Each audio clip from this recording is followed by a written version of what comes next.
Tension explodes backstage on WWE RAW as Roman Reigns confronts Solo Sikoa in a moment that could shatter the Bloodline forever. Is this the beginning of a full-blown Bloodline civil war? The tribal chief is back, and he's not holding anything back.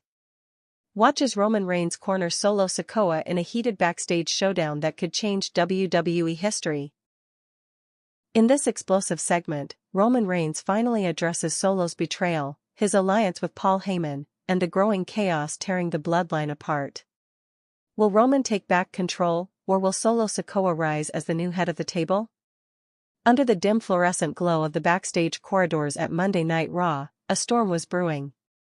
Not the kind that flashes across television screens with pyrotechnics and entrance themes, but a quiet, brooding force that signaled the unraveling of a dynasty. Roman Reigns had returned. Not in triumph. Not with fanfare. But with fire in his eyes and war in his blood. And tonight, there would be no promos, no orchestrated chaos. Just a reckoning between two men bound by blood and betrayal. He didn't come alone. The corridor cleared as Reigns stepped through, flanked by silence and history. Each footstep echoed with years of dominance. Each glance he threw towards passing crew members was heavy with quiet demand. No one would interfere. For months, he had been absent, watching from afar as the very bloodline he built began to fracture under the weight of ambition, deceit, and hunger for power. Solo Sikoa, his own cousin, the one he brought into the family fold with trust and purpose, had seized control in his absence, aligning himself with Paul Heyman and operating with a cold, ruthless edge that even Roman found unsettling. But tonight, it was time to end the silence. Tonight, Roman Reigns confronted the man trying to take his seat at the table. The door to the private locker room slammed shut behind Roman as he entered. The room smelled faintly of leather and tension. Solo Sikoa sat on a bench, taping his fists, his face expressionless. The same stoic mask that had once made him a trusted enforcer now made him unreadable. Paul Heyman, the architect of so many empires, stood frozen, a man visibly split between fear and calculation. He opened his mouth to speak, but Roman held up a hand. Silence was the only currency now. Roman stood over Solo, his frame tense but controlled. "You've got something to say to me?" His voice was quiet, but it cut through the air like a blade.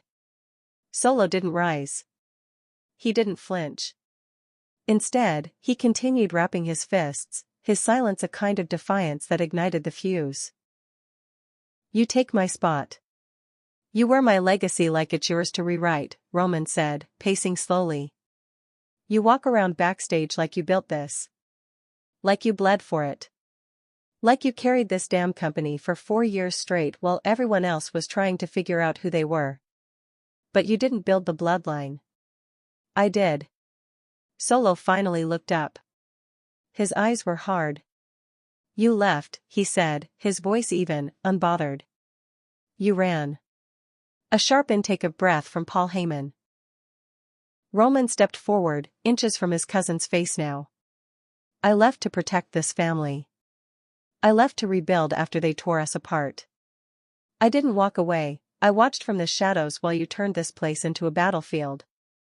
While you turned your brothers against each other. You left Jay out there alone," Solo said. "You let him get jumped. You let him get humiliated. That's not leadership. That's cowardice."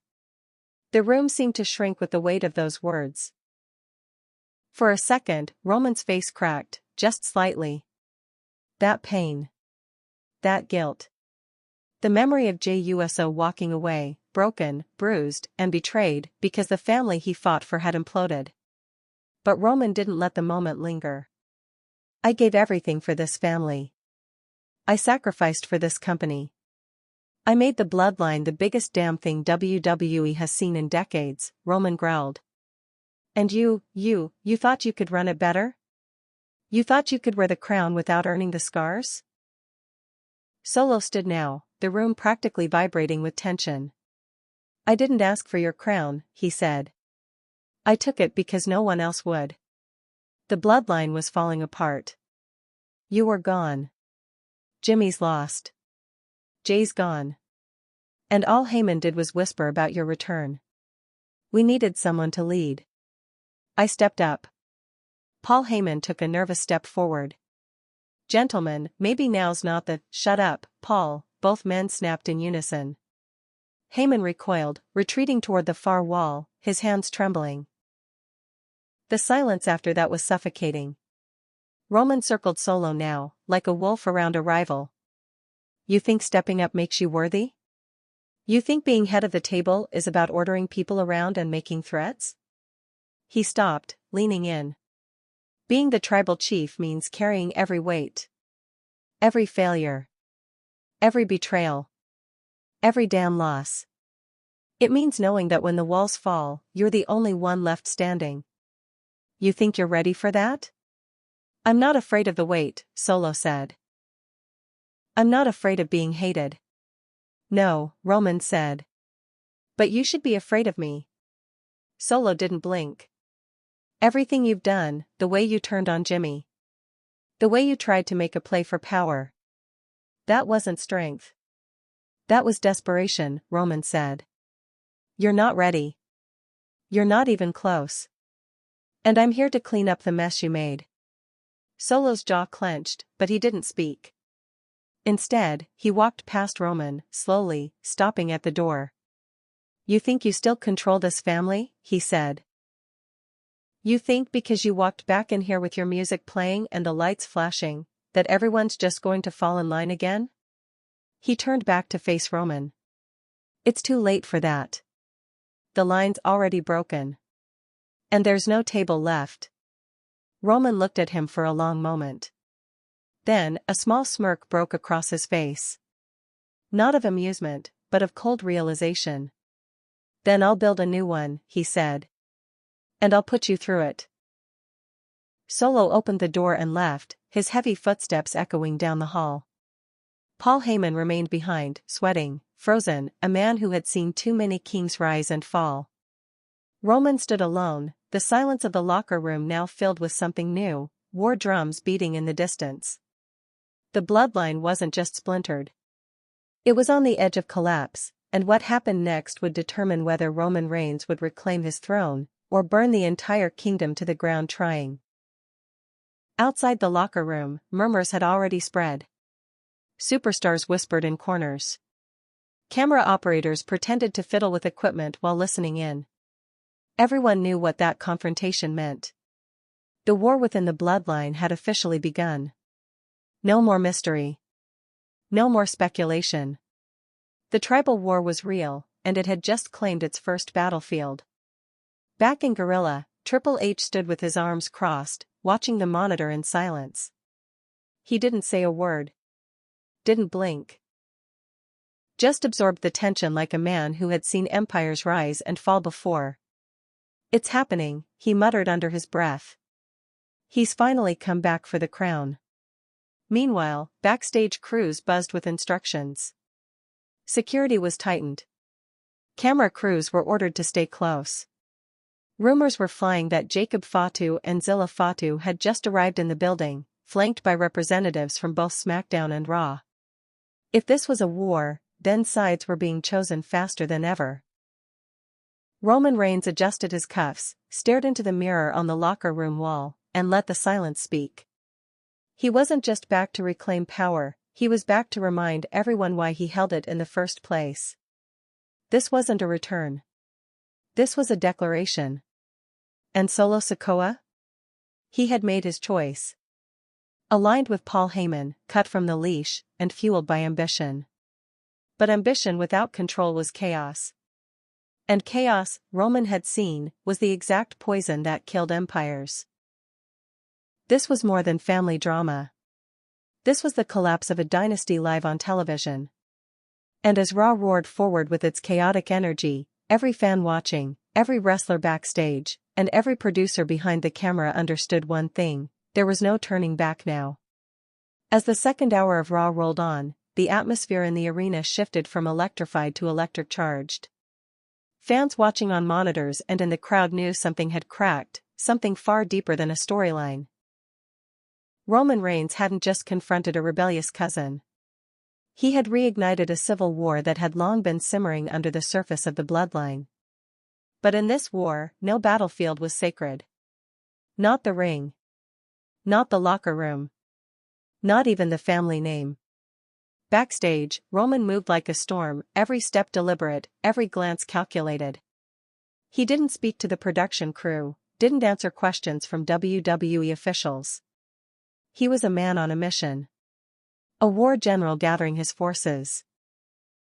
He walked through the halls not as the tribal chief of old, but as something far more dangerous, a wounded king returning to reclaim his crown, no matter the blood it took to do so. Camera crews followed him as far as they could before being waved off by security. Behind closed doors, he entered a room where two chairs sat facing each other, one already occupied. Jacob Fatu. The moment Jacob looked up and locked eyes with Roman, the air turned molten. There were no handshakes. No hugs. No words of welcome. Just tension. Raw. Undiluted. Jacob rose slowly, towering and powerful, but with eyes that betrayed curiosity more than hostility. Roman looked him up and down. The silence stretched like rope between executioner and survivor. "You came," Roman said finally. Jacob gave a slight nod. "Because it's time." Roman stepped forward, eyes narrowing. "This isn't about you and Solo. Not anymore." He crossed a line. "And now I'm drawing one." Jacob didn't flinch. "And what makes you think I'm on your side?" Roman's stare darkened. "Because you're smart enough to know what happens if this thing burns from the inside. And because if Solo runs this family into the dirt, your name goes with it." There it was. The raw truth. Jacob Fatu was a beast in the ring, a chaos engine built for war. But he wasn't blind. He knew the power that came with the bloodline name, the dynasty that had been carefully built over generations. He also knew what was at stake if Solo, hungry for dominance and empowered by Heyman's manipulations, continued to dismantle everything from the inside out. Jacob exhaled. "He's not listening to me anymore. He thinks he's already won. Thinks Heyman's word is law." Roman's eyes didn't blink. "Then we remind him whose blood runs deepest." A beat passed. Then another. Until Jacob stepped forward, closing the distance between them. "You better be sure about this," he said. "Because once I pick a side, I finish the war." Roman held his gaze. "Then finish it with me." Outside the room, a producer caught a glimpse of the two standing side by side. No words. Just presence. And in that moment, it was clear, the old guard was rising again. But Solo Sikoa wasn't waiting. Down the corridor, he had assembled his own crew. Tama Tonga. Hikuleo. And to the shock of everyone, even Bronson Reed was seen pacing near the trainer's room, a subtle nod to the dangerous alliances forming under Solo's banner. This wasn't just about the Inoue family anymore. This was becoming something else, something bigger. A war not only for power, but for the identity of the bloodline itself. Paul Heyman, torn and shaking, walked behind Solo like a man caught in a riptide. He had made his choice, and now, the consequences were rippling through the walls of WWE itself. Once the wise man to Roman Reigns, now the dark strategist behind Solo Sikoa's rise. But even he looked uncertain now. Because if there was one thing Heyman feared more than betrayal, it was Roman Reigns when he felt betrayed. In a hushed conversation near the loading dock, Heyman turned to Solo. "You know what happens if Jacob stands with Roman. This becomes more than civil war. This becomes annihilation." Solo tightened his wrist tape and said nothing. Heyman tried again. "There's still time. You can still sit down with Roman. You can still make this right." Solo looked at him coldly. "I don't want it to be right. I want it to be over." At that moment, the hallway lights flickered, the kind of technical glitch that usually passes without comment. But tonight, it felt like a sign. Something breaking. Something deeper. And when the lights came back on, security was rushing toward the backstage ring. Because Roman Reigns was heading straight for Solo Sikoa. It wasn't in front of the fans. It wasn't planned. It wasn't on the script. This confrontation was spontaneous, raw, unfiltered, and violent.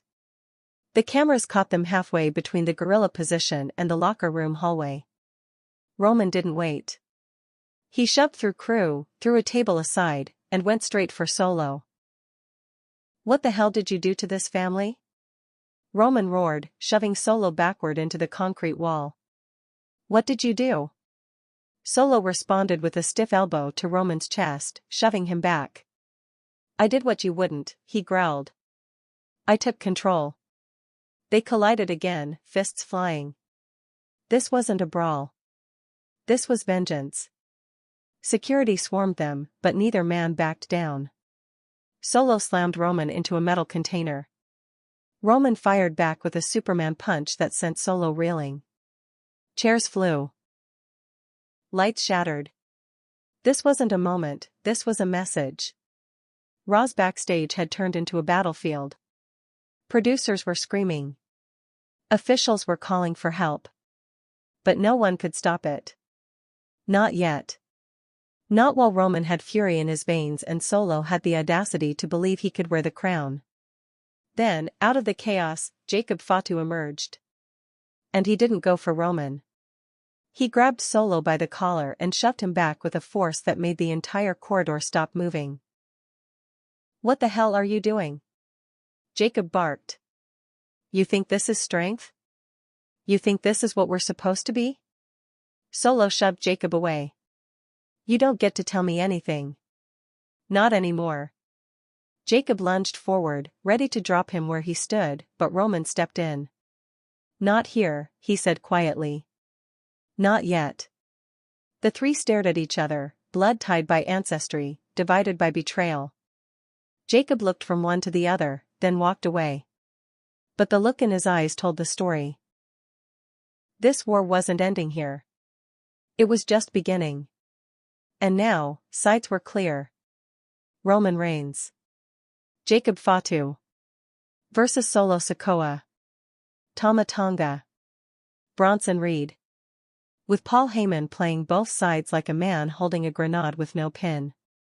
Later that night, Raw's closing segment was hijacked. Roman's music didn't hit. There was no entrance. But a camera cut to him standing in the ring, alone.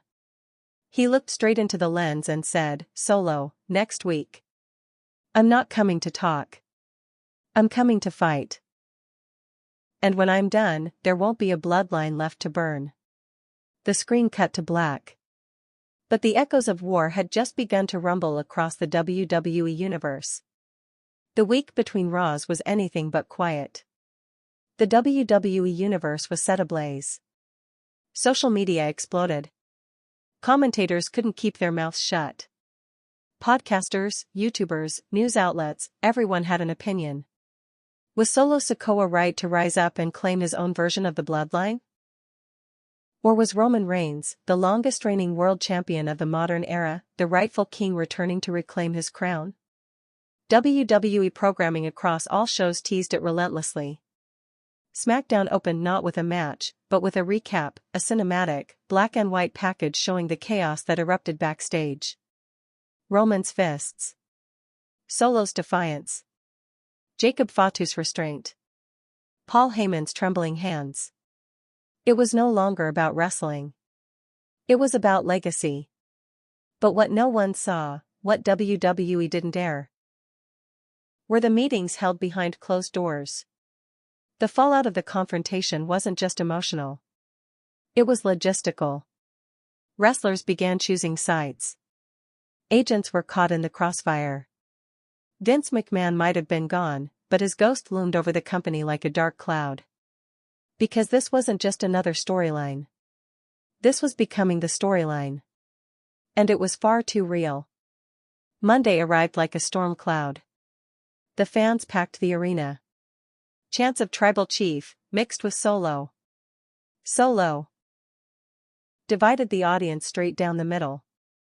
WWE officials kept the two factions far apart. But the tension was unbearable. You could feel it backstage, the same way animals sense an earthquake before it happens. Production crew spoke in hushed voices. Trainers stayed close.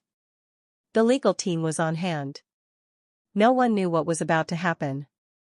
Roman Reigns arrived late. Black SUV. Tinted windows. No music. No pomp. He stepped out in a simple hoodie. No title belt. No tracksuit. Just Roman. Eyes locked, jaw clenched. Behind him trailed Jacob Fatu, dressed for war, hair braided, fists wrapped. The camera caught their arrival. Roman didn't stop for an interview. He just looked into the lens and said, "Tell him I'm here." Meanwhile, in the private loading bay, Solo Sikoa stood with Tama Tonga, arms crossed, chewing a toothpick. Paul Heyman lingered in the corner, checking his phone every 5 seconds, sweat dotting his forehead like raindrops. Bronson Reed arrived moments later, nodding to Solo but saying nothing. These weren't friends. This was a militia. And the general? He didn't smile. He didn't blink. He just said one word, "Tonight." The show opened with chaos. The planned matches were delayed. A WWE staffer ran into the ring and announced a necessary adjustment to the scheduled program. The fans booed. But then, the screen flickered. The backstage camera activated. And the arena erupted. Roman Reigns and Solo Sikoa were nose to nose again. But this time, no fists were flying. Yet. Roman's voice was calm. Too calm. The kind of calm that makes grown men sweat. "You're going to walk down that ramp tonight," he said. "And you're going to face me in the ring. One-on-one. No weapons. No brothers. No Heyman. Just us." Solo tilted his head. "And what happens when I beat you in front of the world?" Roman didn't even blink.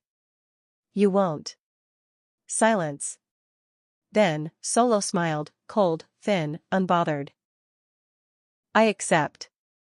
And just like that, it was set. Not for a pay-per-view. Not for WrestleMania. Not even for the main event.